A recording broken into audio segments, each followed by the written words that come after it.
साथियों, समय मैंने ही निर्धारित किया है, इसलिए मुझे ध्यान रखना पड़ेगा और बात यूनिफिकेशन की है, इसलिए इधर उधर भटकना ठीक नहीं है।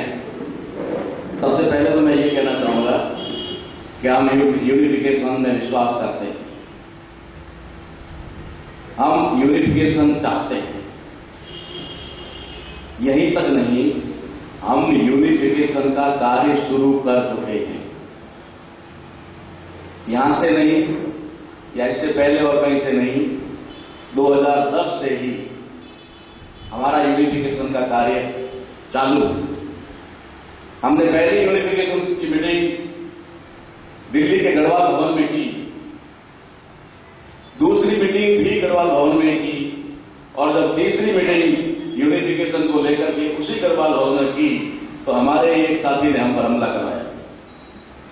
कोई बात नहीं, जो नहीं चाहते वो आज भी हमारे बीच में नहीं है, जो चाहते हैं वो आज हैं। तो साथियों, यूनिफिकेशन का कार्य तो 2010 जनवरी से ही चालू है। अभी 3 महीने बाद मेरे भी लग जाएगा पूर्व, लेकिन हमारे पूर्व राष्ट्रीय अध्यक्ष मस्के साहब ने बताया कि हम लोगों ने दिल्ली में सुलह की थी।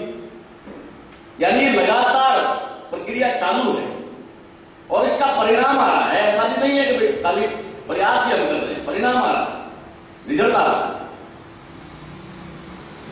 हमने जब जब भी प्रयास किया है उसका परिणाम आया है, आज भी आ रहा है। लेकिन एक बात यूनिफिकेशन के बारे में मैं आप लोगों को जरूर कहना चाहूंगा कि ये किसी एक दिन, महीने या साल में पूरा होने वाला नहीं। अगर हम लोग ऐसा सोचते हैं कि यूनिफिकेशन करके फिर कार्य शुरू करेंगे तो शायद उसमें हमारा जीवन लग जाएगा, क्योंकि यूनिफिकेशन का कार्य एक निरंतर चलने वाली प्रक्रिया है, ये निरंतर चलेगी। इसलिए जो कार्य यूनिफिकेशन का चल रहा है उसे हमें और ज्यादा गति देनी है। और जो हम लोगों ने यूनिफिकेशन का कार्य शुरू करते वक्त, अभी थिंक टैंक की बात चल रही थी, शायद हो सकता है बहुत सारे ग्रुप चल रहे होंगे, मैं उनको कभी टिप्पणी नहीं करता, कभी भी नहीं किया, आज तक नहीं किया। लेकिन ये बात मैं जरूर कहूंगा कि आज यहां पर उनमें से कोई भी राष्ट्रीय अध्यक्ष उपस्थित नहीं है। दूसरी बात, वो संगठन कहीं भी किसी भी रूप में चल रहे होंगे। एक बहुत बड़ी बात हमारे सीनियर साथी मस्के साहब ने कही कि उनके पास में क्या थिंक टैंक है। हमने 2010 में थिंक टैंक निर्माण किया।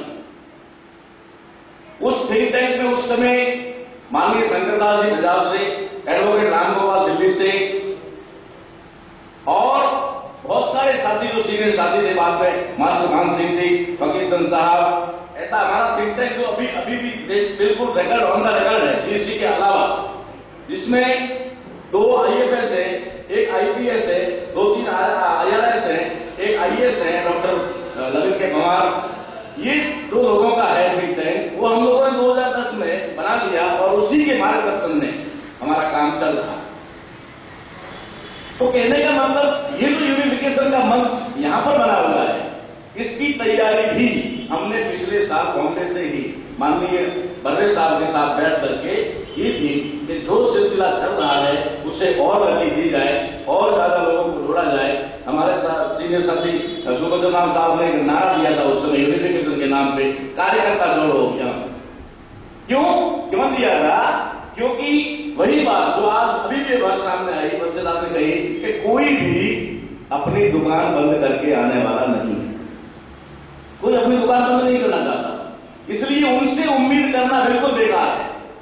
लेकिन अगर हमने कार्यकर्ता अभियान शुरू किया तो जो असंतुष्ट कार्यकर्ता है या जिनको उधर कोई कार्य होता हुआ दिखाई नहीं दे रहा है, वो निश्चित तौर पे आपके साथ में आएंगे। और आप लोगों ने और हम लोगों ने जो मिलकर के जो 40 पॉइंट का जो अभी NUTR किया है, उसके बारे में मैं ये कहना चाहूंगा कि इसके बारे में ये ऑन द रिकॉर्ड अब आया है, लेकिन हम लोग जो भी यहाँ बैठे हैं साथी प्रयास कर रहे हैं लगातार, उन लोगों ने इस पर पहले से ही कार्य शुरू किया जा चुका है। ये तो अब आपके सामने लिखित रूप में पेश किया गया है, वरना ये कार्य पहले से शुरू उसी पे चल रहा है। अभी तो 40 पॉइंट लिखे गए हैं, इसमें 5-10 पॉइंट और भी बढ़िया तरीके के हो सकते हैं जो हम लोगों ने बनाए हैं। ये किसी भी प्रकार का, जैसे नेशनल प्रेसिडेंट के बारे में है तो नेशनल प्रेसिडेंट हर 2 साल बाद में बदला जाएगा, मगर 2 साल जो नेशनल प्रेसिडेंट रहेगा वो भी पहले वाले नेशनल प्रेसिडेंट की तरह नहीं रहेगा, जो संपूर्ण प्रभुत्व रखने वाला है, अपनी मनमानी या मर्जी रखने वाला, ऐसा नहीं होगा। वो एक सीसी का साधारण मेंबर होगा, वो अपनी बात को जितना चाहे उतना जोर से रख सकता है, मगर माना जाएगा जरूरी नहीं है। इसलिए नेशनल प्रेसिडेंट क्या होगा वो भी सारा आ गया उसमें। सीसी होगी, सीसी को भी चलाने के लिए मार्गदर्शन मंडल होगा जिसको थिंक टैंक कहते हैं। रही बात अब तक संगठन में जो कुछ भी बातें हुई है उसके बारे में मैं यही कहना चाहूंगा कि हमारे पास में नए तरीके से संगठन को बेहतरीन ढंग से चलाने के लिए एकमात्र तरीका है, क्योंकि कोई भी संगठन अगर चलाना है तो बिना नेतृत्व के चल नहीं सकता। नेतृत्व तो हमें स्वीकारना ही पड़ेगा, चाहे किसी को भी कैसे भी एक फॉर्मेलिटी औपचारिकता को देखते हुए करना पड़ेगा, लेकिन करना पड़ेगा। अब रही बात कि बार बार नेतृत्व ऐसा क्यों करता है, क्योंकि हम नेतृत्व निर्माण करना तो जानते हैं, नेतृत्व पर कंट्रोल करना नहीं जानते। हम उसे पावर में लाना चाहते हैं, जानते हैं, उसको पावरफुल बना देते हैं, ठीक है, लेकिन उसके ऊपर कंट्रोल नहीं करना चाहते। हमारे दुश्मनों के संगठनों में तो प्रिस्पेंड का प्रावधान है, प्रिस्पेंड। तो जरा सी भी गड़बड़ करे, चाहे कितना ही ऊपर का नेता क्यों ना हो, लीडर हो, उसको प्रिस्पेंड होता है। तो ये सारी चीजें हमें अपने ध्यान में रखनी पड़ेगी कि अगर नेतृत्व हम निर्माण करते हैं तो उसको कंट्रोल भी करना पड़ेगा। तीसरी बात और आखिरी बात समय को ध्यान में रखते हुए यही कहूंगा मैं आप लोगों से कि यूनिफिकेशन का मतलब, एक उदाहरण देकर बताता हूं। एक बार हमारे घर में मेहमान आए थे, मैं छोटा था, तो मेरे पिताजी ने मुझे भेजा, गांव में टूर था बाजार, तो बोला कुछ सामान लेके आओ।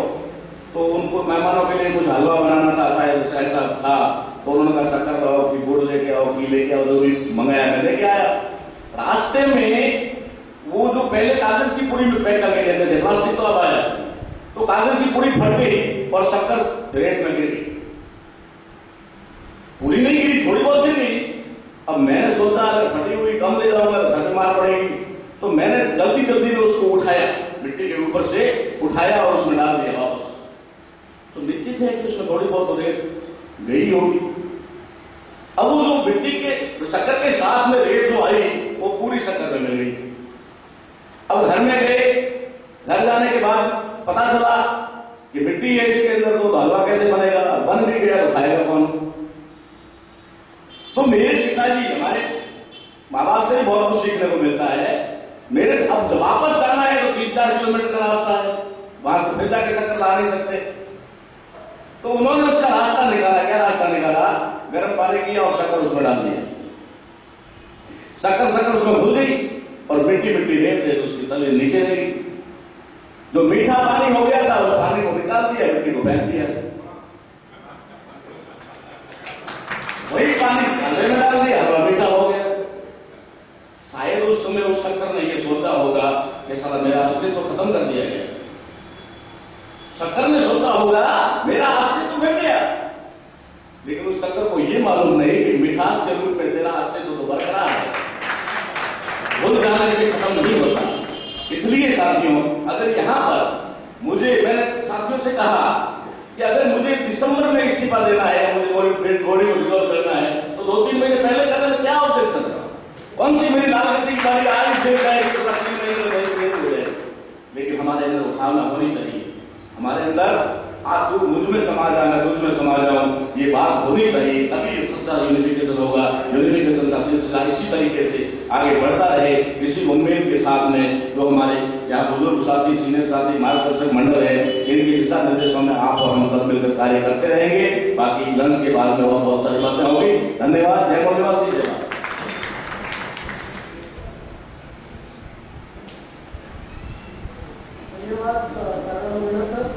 अभी आखिरी वक्ता हमारे जो कर्नाटक से हमारे साथी है अब्दुल शकूर, वो भी अपनी बात रखेंगे।